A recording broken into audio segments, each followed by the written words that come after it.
cette nuit de festivités du 14 juillet. Hier matin, nous avions le préfet de police, Laurent Nunez, qui avait dit que la nuit n'avait pas été calme.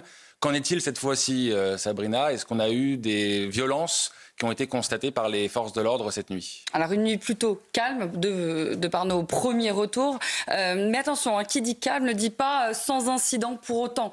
D'après nos informations, il y a tout de même eu des dégradations, des véhicules incendiés, des feux de poubelle et toujours ces violences contre les forces de l'ordre avec notamment des tirs de mortier à leur encontre.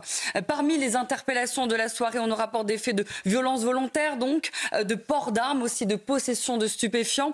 Les premiers chiffres des interpellations nous parviendront bientôt au cours de la matinée. Alors pour comprendre et expliquer ce calme relatif, il faut regarder du côté du dispositif de sécurité qui est très très dense, qui a été mis en place. On compte environ 11 500 policiers et gendarmes mobilisés dans Paris et ses alentours pour ce week-end des festivités. Pour le concert et le feu d'artifice traditionnel, ils étaient près de 1500 policiers à sécuriser tout le périmètre. Mais surtout, il y a une nouvelle stratégie, celle de réagir en amont, un contrôle renforcé, ciblé dans l'agglomération parisienne. Le préfet de police, Laurent Nunez, a annoncé plus de 250 contrôles de véhicules, de commerce, de contrôles aussi faits sur la voie publique qui ont permis la saisie de plus de 15 000 mortiers. Autrement, on a eu aussi ce chiffre, 176 interpellations dans l'agglomération parisienne, 389 dans toute la France. Ça, c'était les chiffres d'hier. Vient s'ajouter à cela la communication, vous avez vu, de la procureure de la République de Paris, Laure Becchio, qui a enchaîné une série de conférences de presse, ce qui est rare. Elle a promis une politique pénale empreinte de fermeté et c'est une stratégie dissuasive qui apparemment a porté ses fruits, du moins pour la nuit dernière. Alors on verra quand même lors des comparutions immédiates. Certains vont passer en comparution immédiate, on peut l'imaginer, ceux notamment qui ont été interpellés en train de s'en prendre à des forces de l'ordre. C'était le dispositif prévu en effet par le procureur de la République de Paris. À voir maintenant les interpellations qui vont s'ajouter à cela, à voir. Parce qu'on verra quelles seront les peines concrètement prononcées. Parce qu'on se souvient tous, évidemment, cette semaine de jugement en comparution immédiate après la finale de la Ligue des Champions, où les peines prononcées avaient été, pour le coup, très légères. Même Gérald Darmanin s'en était ému, d'où la circulaire qu'il a publiée. Bon, nuit relativement calme, on verra. Tout n'est peut-être pas encore tout à fait remonté, pas d'incident majeur en tout cas. Ça montre que le dispositif, en tout cas, a été bien adapté et... que les policiers ont fait leur travail. D'ailleurs, saluons encore leur engagement et leur sang-froid. Oui, c'est toujours très difficile à commenter ce genre d'événement, puisqu'en effet, il n'y a pas eu visiblement de fiasco sécuritaire, mais on a aussi le sentiment qu'avec 11 500 policiers dans les rues de Paris et ses alentours et 130 000 policiers mobilisés, heureusement qu'il n'y a pas eu de fiasco sécuritaire. Donc on verra si, après ces 389 interpellations, il y aura des comparutions immédiates, des déferments et des condamnations, parce qu'en effet, vous avez raison de le dire, on a le cas de la Nouvelle-Calédonie l'an dernier, assez peu de condamnations après les interpellations, notamment contre des personnes qui avaient tiré sur des policiers avec des mortiers d'artifice. Et on a le cas, en effet, du 31 mai, avec cette finale entre le Paris Saint-Germain et l'Inter de Milan, avec la victoire du PSG et les violences et les heurts. Les premières comparutions immédiates amenaient de l'aménagement de peine ou pas de condamnation. Donc c'est vrai que là, pour l'instant, il n'y a pas de fiasco sécuritaire. Il y aura peut-être un fiasco judiciaire. Mais on verra ça dans les prochaines heures. Oui, parce que 389 interpellations, ça paraît beaucoup comme ça, mais beaucoup vont aller en garde à vue et beaucoup, comme le disait Jules, vont ressortir simplement soit avec un rappel à la loi, soit avec rien, parce qu'il y a souvent des problèmes d'identification. Vous avez des personnes qui sont parfois masquées, on ne voit pas bien qui sont réellement les auteurs des faits. Et il y a aussi des convocations à des dates ultérieures, donc ça c'est possible, et la comparution immédiate. Mais ça m'étonnerait beaucoup qu'il y ait 389 personnes en comparution immédiate. Ça c'est une hypothèse probable. Et puis ça dépend des crimes qui ont été commis ou des délits qui ont été... Le flagrant délit, alors on sait que c'est justement le sens des mots de Laure Becchio, la procureure de la République de Paris, qui avait dit que justement ils allaient travailler pour essayer de pouvoir constituer des flagrants délits pour pouvoir juger. Mais on est quand même sur une nuit relativement calme, on reste prudent, oui, au prix de 11 500 policiers et gendarmes mobilisés. Ce qui est intéressant, c'est quand même notre propre sémantique. C'est vrai qu'on est tous là à dire c'est une nuit relativement calme. Bon, il y a eu quelques centaines de voitures brûlées, c'est pas très grave. On a l'impression que les dégradations le 14 juillet sont un phénomène météorologique, si vous voulez, et que si l'orage ne détruit pas tout sur son passage, bon bah c'est pas grave, c'est la tradition qu'il y ait des orages ou l'habitude qu'il y ait des orages à ce moment-là. Donc tant mieux si les forces de l'ordre et le dispositif prévu a fonctionné, même si franchement quand on habite à Paris, ça devient compliqué de circuler certains jours. Il fallait quand même sortir si on était dans le 16e avec sa carte d'identité, prouver qu'on habitait. J'ai le même problème dans le 7e. J'y habite pas, mais je sais, je connais les gens qui habitent voisinage du 16e. n'ont pas pu rentrer chez eux quand même. Donc c'est les mêmes dispositifs un peu qu'on avait vus au moment des Jeux Olympiques qui se répètent à chaque fois qu'il y a un événement. Donc ça montre l'état de notre pays où effectivement on est obligé de déployer les forces de l'ordre pour ce qui devrait être un événement paisible et festif. Oui, le maintien de l'ordre public se fait au prix Ils mettent tout un périmètre beaucoup plus large que le périmètre où se dérouleront les feux d'artifice. Et en fait, nous, on ne pouvait pas, absolument pas circuler. Vous étiez bloqué hier, Sarah? J'ai mis 2 heures à pied pour rentrer du studio. Parce que j'ai dû contourner tout le Champ de Mars. Voilà. Vous avez regardé le feu d'artifice? Non, Même pas.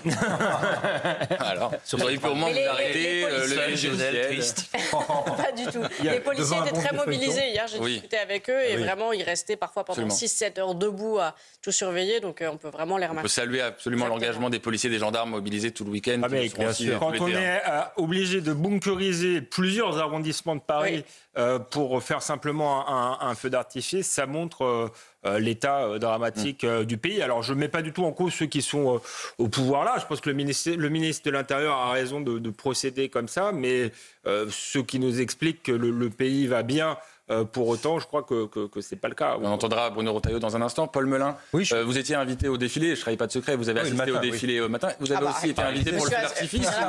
Il y en a pour l'invitation à ses limites. Je suis plus défilé militaire que feu d'artifice. C'était magnifique d'ailleurs. Le défilé était splendide. Le défilé était splendide et hommage à toutes nos forces et à tous nos soldats. C'était merveilleux.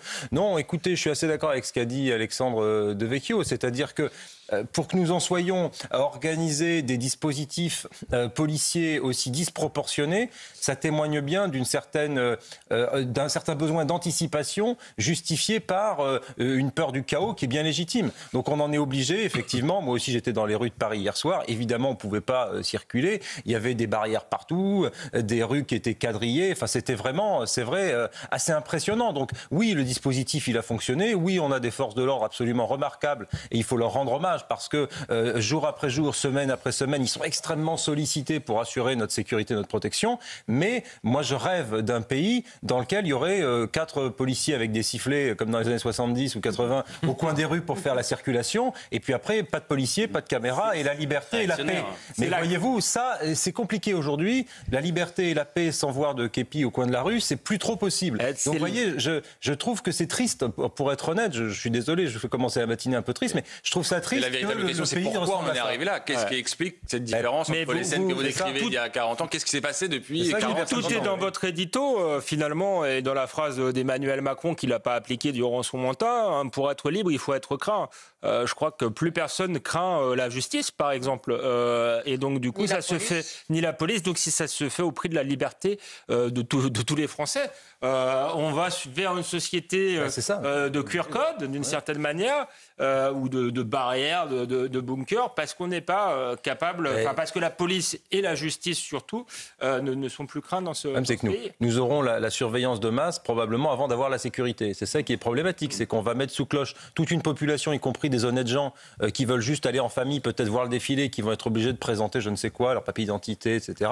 Parce que le pays est dans une situation d'insécurité importante où on est obligé de prendre des mesures de ce type. Donc oui, moi je trouve ça inquiétant et problématique malgré tout. Alors écoutez Bruno Retailleau qui était hier sur le Champ de Mars en visite auprès des forces de l'ordre, accompagné notamment du préfet de police de Paris, Laurent Nunez. Nous sommes déterminés, je fais confiance au dispositif que le préfet de police a pu organiser sur Paris même et sur toute la plaque parisienne, sur l'ensemble aussi du dispositif français où on a aujourd'hui la mobilisation, c'est énorme, de 65 000 policiers et gendarmes. 65 000 policiers et gendarmes. Il y en a des milliers sur Paris, mais il y en a aussi des dizaines de milliers partout en France. Donc on est très mobilisés. Il faut vraiment qu'on retrouve le sens de la fête et il faut qu'on fasse obstacle à ces individus qui viennent précisément en utilisant la fête comme prétexte pour agresser et pour avoir cette forme de violence. Vous pouvez dire sur ce qui s'est passé à Paris, mais évidemment les festivités, elles ont eu lieu un peu partout en France. J'ai été très marqué hier par ce qu'a dit le préfet de police de Paris, Laurent Nunez, à notre micro. On l'a interrogé sur le guet-apens qui avait attendu des forces de l'ordre à Mantes-la-Jolie dans la cité du Val-Fouré. Il disait oui, ça se produit tous les soirs. En fait, tous les soirs, les policiers sont attendus de pied ferme et sont parfois la cible de projectiles. Et on a une illustration de ça, une autre affaire. Ça s'est déroulé à Annemasse, c'est en Haute-Savoie, à proximité de la frontière suisse. Et là aussi, en marge des festivités du 14 juillet, il n'y avait absolument rien de festif dans ces faits-là. Il y a eu un guet-apens qui a attendu des forces de l'ordre qui ont été ciblées. Et le profil d'un des individus nous a alerté Sabrina Birlin-Bouillet du service police-justice de CNews. Oui, ça s'est passé dans la nuit de dimanche à lundi dans le quartier Perrier-Livron à Annemasse, en Haute-Savoie, vous l'avez dit. Des policiers sont appelés pour une intervention et là, ils sont pris dans un guet-apens. Une quinzaine de jeunes individus s'en prennent aux forces de l'ordre. Les policiers subissent des tirs de mortier d'artifice. Finalement, les policiers parviennent à mettre le groupe en fuite et ils procèdent à une interpellation. Un homme qui avait sur lui 2 mortiers d'artifice. Il s'agit d'un ressortissant algérien qui fait l'objet d'une OQTF. Une enquête est ouverte pour retrouver le reste des auteurs de ce guet-apens. Donc là, on a quand même une personne sous OQTF qui va s'en prendre aux forces de l'ordre. On en est Avec arrivé. préméditation, parce qu'un guet-apens, ça veut dire que vous préméditez. Il avait donc des mortiers en sa possession. Oui. Je parlais dans mon introduction du fait que la France n'ait plus crainte parfois les autorités et la justice. Là, on est en plein dedans, Alexandre Devecchio. C'est-à-dire qu'un individu sous OQTF qui donc n'a pas le droit d'être sur notre sol se permet en plus de s'en prendre aux forces de l'ordre. De défier les forces de l'ordre. Quand on y réfléchit bien, c'est totalement fou. Enfin, il fut une époque pas si lointaine où même les grands voyous ne s'en prenaient pas évitaient de s'en prendre à la police, à part quand ils y étaient obligés entre guillemets, parce qu'ils craignaient une peine très lourde. Et là, on a des gens sous OQTF qui vont directement s'en prendre à la police, même pas parce qu'ils ont commis un méfait et que la police est à leur trousse, mais qui tendent un guet-apens à la police. Donc c'est dire à quel point l'État est aujourd'hui affaibli. Et ça dit aussi, je pense, des choses sur ceux qu'on accueille, parce qu'on peut être sous OQTF, vouloir à terme des papiers, un travail, et s'intégrer dans la société. Là, on arrive en France pour faire sécession. Parce que s'attaquer à des symboles de l'État, s'attaquer à la police, c'est montrer de l'hostilité et de la haine envers l'État et le pays qui vous accueille. Dans quel autre pays, Jules Torres, ça peut exister, ce genre de fait, un OQTF qui s'en prend aux forces de l'ordre?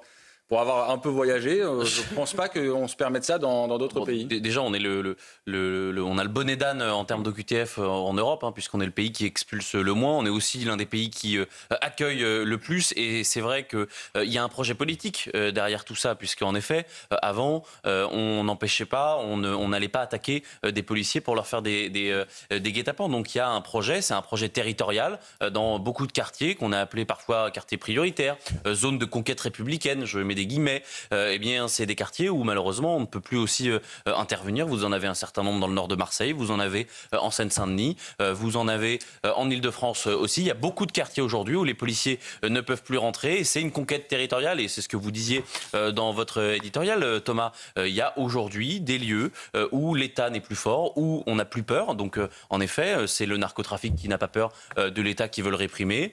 C'est les OQTF qui, de toute façon, ne seront pas condamnés. Ils iront parfois dans un centre de rétention, puis ils en sortiront parce que c'est 33 jours de moyenne la durée de rétention. Puis ensuite, ils iront dans la rue. Ils ne seront pas expulsés puisqu'on sait qu'on est à moins de 10% des OQTF exécutés. Donc voilà, il n'y a plus aucune autorité dans notre pays. Et le problème, c'est que bien souvent, c'est les riverains qui sont les premiers à pâtir de cette insécurité-là. En l'occurrence, ici, ce sont les policiers. Et la question, évidemment, qui se pose à chaque fois, c'est une fois qu'on a interpellé, arrêté cet individu, qu'est-ce qui se passe ensuite? Que fait la justice? Alors, je vais vous parler d'une autre affaire qui n'est pas liée cette fois-ci au 14 juillet, mais qui est liée aux incendies qui ont touché une partie du sud de la France au cours des derniers jours.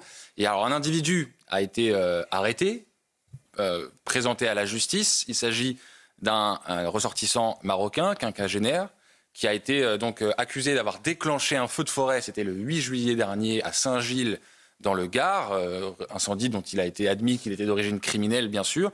Et alors, le tribunal judiciaire de Nîmes a condamné l'homme de 51 ans à 1 an de prison avec sursis probatoire de 2 ans, simplement. Alors que, évidemment, il a également l'obligation d'avoir un suivi psychiatrique et de travailler. Et alors, ce qui est fou dans cette histoire, il avait déjà été condamné à 4 reprises pour exhibition sexuelle, violence avec arme, outrage et rébellion contre personne dépositaire de l'autorité publique. Et alors, la justice n'a pas jugé pertinent de lui attribuer une interdiction de territoire. Ça fait n'en jetez plus. Non, ça fait vraiment le lien avec le sujet précédent sur le fait que la peur du gendarme a disparu. Comment voulez-vous que l'on inspire, si ce n'est la crainte, en tout cas, une forme de verticalité ou d'autorité dans la société, si quelqu'un avec un tel pédigré est condamné à 1 an de prison avec sursis, c'est-à-dire à rien du tout? C'est pas possible. Dans un pays normal, un pyromane qui n'est pas de nationalité française, d'abord, il est mis en prison pour un certain nombre de temps, et à sa sortie de prison, il est mis dans l'avion et il repart dans son pays. Il n'y a pas un seul pays où on va le garder, puis lui dire, tiens, puis par contre, faites un suivi psychologique, psychiatrique, et puis allez de temps en temps chez le psy. Au frais du contribuable, au passage. Voilà, qui vous prescrira 2-3 Temesta. Ça n'a absolument aucun sens. Donc, si on veut remettre un peu de verticalité et d'autorité dans ce pays, je pense que ça passe effectivement par une réponse pénale adaptée, mais aussi par des politiques en amont qui seraient très longues de développer. Mais en tout cas, oui, sur la fermeté de la réponse pénale, une partie de la clé de l'autorité est là. Parce que si on vous dit, bien vous attaquez à un policier, vous brûlez une forêt, vous faites je ne sais quoi, et vous avez ce genre de peine, effectivement, oui, c'est pas vraiment une incitation à ne pas le reproduire.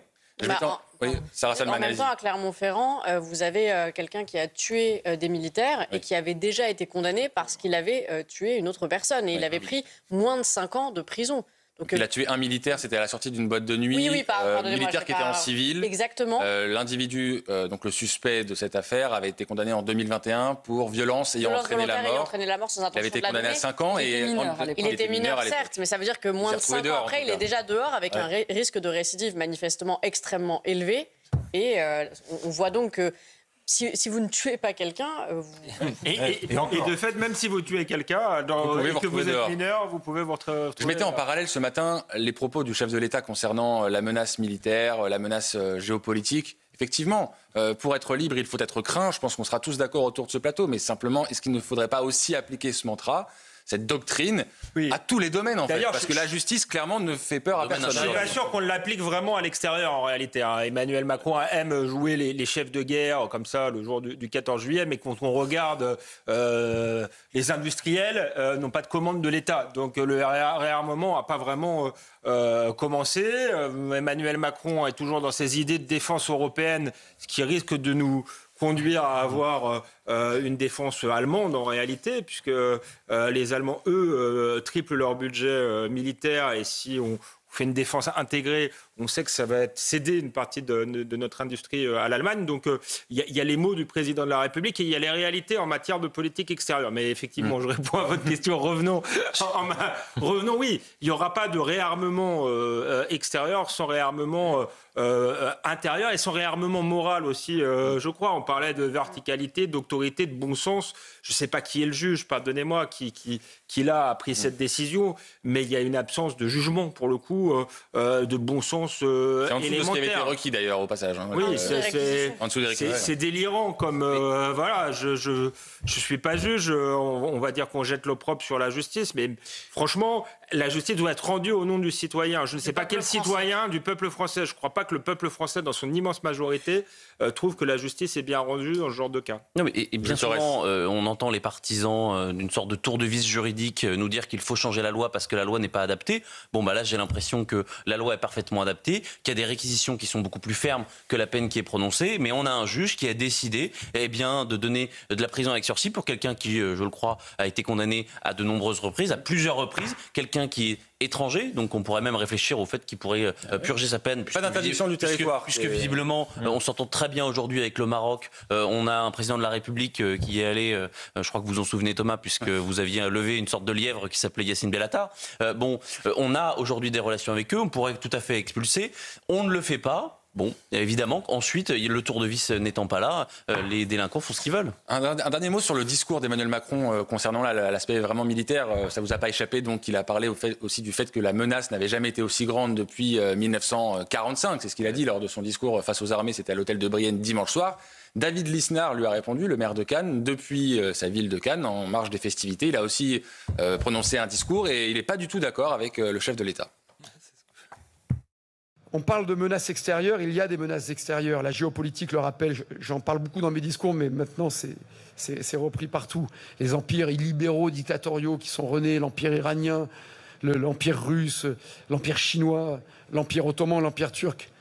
Mais ne dire que la liberté n'a jamais été autant menacée depuis 1945 n'est pas une réalité. Staline nous menaçait, y compris après 1945. Les forces de Brejnev, l'empire soviétique, Pol Pot, tout le monde, voilà. Mais pourquoi on se sentait moins menacé? Parce qu'on était plus fort. Parce qu'aujourd'hui, les menaces extérieures et intérieures, et parfois extérieures et intérieures en même temps, je parle à l'islamisme radical, sont d'autant plus fortes que nous sommes faibles, et que nous sommes d'abord faibles moralement. Une nation ne peut exister que par la capacité de se sacrifier ou d'accepter le sacrifice de ses enfants. Je veux juste, sans vouloir réagir de façon pavlovienne, mais dire qu'en 2024, entre ce qui a été annoncé au moment du budget sur la loi de programmation militaire et ce qui a été en crédit attribué, il manque 7 milliards à l'armée. Donc on peut annoncer tous les budgets qu'on veut. Hein. Si on ne sait pas les financer, c'est du vent, c'est de l'affichage, c'est du théâtre, c'est de l'abus d'opinion. C'est pas bien. Voilà. Alors François Bayrou va nous dire comment c'est financé demain. On attend ça avec impatience, hein, avec beaucoup d'impatience. On ne fera rien si on ne réforme pas l'appareil d'État. Bon, voilà, c'est plutôt bien résumé de la part de David Lisnard qui a également fait référence aux pistes du budget. On en parlera dans la deuxième partie de cette émission. Simplement, je voulais vous montrer une image pour finir, et je le dis pour les auditeurs d'Europe 1, image de ces policiers, de ces militaires qui ont été acclamés à leur passage lors du défilé. Voilà, image qui fait du bien, image qui montre aussi, s'il fallait le démontrer, mais tout le monde le sait très bien, que les policiers ont une très bonne image en France, contrairement à ce que veulent nous faire croire certains plus que les élus de gauche, ça c'est sûr. Plus que les juges probablement, mais voilà, donc une image qui fait du bien. Le 14 juillet, c'est aussi, ce sont aussi ces images où on voit donc les forces de l'ordre applaudies chaleureusement par la foule. C'était donc lors du défilé du 14 juillet, auquel vous assistiez, cher Paul Melun. C'est un spectacle formidable. Pas du contribuable.